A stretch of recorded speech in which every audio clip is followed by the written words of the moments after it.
though, because when I walked in, it was packed. And what do you think I saw? What do you think I saw? What did you see? Exactly what I thought I was going to see. What? 80 women sitting alone. No men in sight. None. I saw so many Black women try to solve a problem in dating by starting to host events in person, trying to create third spaces to facilitate dating like offline. And you know what would happen every single time? Go on. The men were not signing up. They would be selling tickets to speed dating, and they would always end up with men's tickets on sale. Always, because they weren't buying any. Just the other day, a big account that I follow for Black creatives did like this cute Cupid thing where they were like, hey, send us a profile about yourself and we would love to post it and like play matchmaker. Sounds like a cute idea, right? Oh my God! Wow! Not one single man sent their profile in. And mind you, this is an account that has well over 100,000 followers. It's just time to stop. It's time to stop. They have made it very loud and clear that they do not singles event, and here's why I think we're doomed to be single for the rest of our lives. Go on. That was a bit dramatic, but let me tell my story. So I went to singles night at Union Church's Charlotte campus.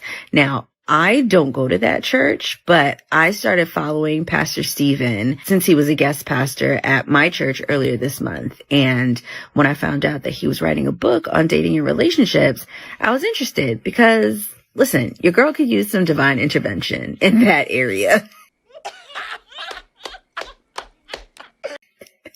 But I'll be honest, I didn't want to go at first. I figured it's a Christian singles event. There's going to be 11 women there and like 2 men. Plus, they were advertising it as a conversation that you wouldn't expect to have at church. And I thought, I've heard enough of those modern dating and relationship podcasts. I don't need to hear any more, especially not with a biblical spin.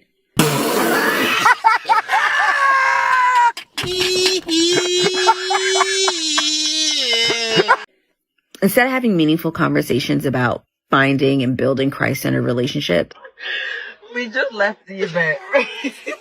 So I think we were just saying that we think that we've actually hit rock bottom. No, it was actually. We think we've actually hit rock bottom, and I think we were either punked. Oh, no. Catfish. Like or, it felt like a sick joke. And my spirit, while I was there, my spirit told me, no mas, por favor. I am not going to no more of these. Okay? That rhymed. Period. I'm not going to anymore. And here's why. So that singles event was cool because they actually had a mix and mingle session at the end where they put us in a very cool atmosphere for people to talk and meet with each other. This is exactly what I've been waiting for. This is exactly, I don't mean to sound like Cat Williams, but this is exactly what I've been waiting for. Although there was like 3 men there and 300 women, I loved the fact that they did that. I thought that was really cool. But my thing is, you go to one single event, you go to them all. They got the same message, and I'm going to tell y'all what they be saying so that you can know ahead of time. If you feel like you're called to go, go. If you feel like the Lord is telling you to go, go. If you've never been, go. If you want to mix and mingle with other single people, go. But let me tell you, this is going to be the singles conference starter pack. I'm going to tell you what you're going to get. Okay? I'm going to get hate for this, but whatever. I approached a Black man this week at like a dating event and he was not interested in me. And that by itself is like not a great story, right? I tried to shoot my shot. He was not interested. I moved on.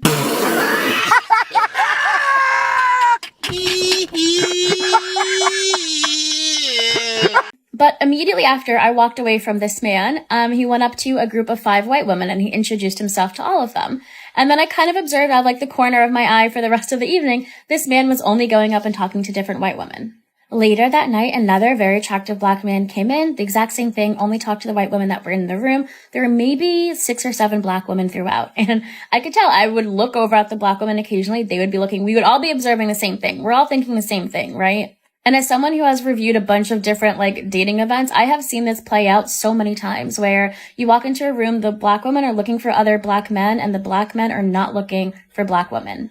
unless the host of the event is like a Black person or a person of color. And as much as I say that I am going to start dating outside my race, my mind, whenever I walk into like... You want to know your hint to go up to a girl? Eye contact. If they're just looking at you, they want you to come up to them. I'm just taking like, mental notes. And this is my hint. I literally kept going like this. And we made eye contact, I swear to you, like maybe 8-9 times. So that was my hint, like come up to me, like I'm obviously think you're cute or something, right? Did not come up to me, and I was So like, basically all right, read her kinda mind. Okay. Yeah, that's kind of what I was saying. That's a note. I get back home, I wake up the next day, I get a DM. Hey, saw you at the Steve Madden event, you're really cute. I open it, it was the pink shirt guy. I was like, why didn't you come up to me? Like, buckle up, baby, are you kidding me? Like at the actual thing. Guys are scared nowadays. You know what? I have something that I need to say. I am tired of the men that just don't go for it. They're just so scared. They think that they're gonna get rejected. Look at this. Somebody come look at this. When it's like, bruh, like, just take a freaking chance. I am tired, sick and tired of this, excuse my language, but this energy that these men have been giving these days. You'll walk past and they'll literally give you side eye. Like, just come up to me and ask for my freaking name. Like, okay, like, you get rejected. Like, I'm sorry. Like, it happens. It happens to me. But just take a chance. Guys, just take a chance. Just get some confidence. Like, just take a chance. I saw a video the other day. A girl's like, men are afraid to come up to us. They're not afraid to come up to you. I mean, maybe some feel a little insecure, but by and large, they're just like, I don't need this aggravation today. I don't need some diva aggravation today, because more often than not, what do? Nasty, like a little attitude, puckered lips. You know the pucker look. They're tired. They're tired. They're tired of getting made fun of. They're tired of being, abused. They're tired of getting, oh, I'm a meme now. Because why? Because I looked your way for 2 seconds in the gym? We have to catch up. I have been on so many dates recently. I have just been approaching men. Just walking up to men. The other day, I was swimming at the beach and there was a guy in the ocean and I just swam right out to him. Almost drowned, but swam right out to him and was treading water for my life and just chatting away to him, which was great. It was amazing. He was 24, very young, but you know what? That's fine. It's for the plot. To the airport, and I was looking at a guy just staring at him in the eyes. And he came over to me while another man was chatting me up and was like, are you guys together?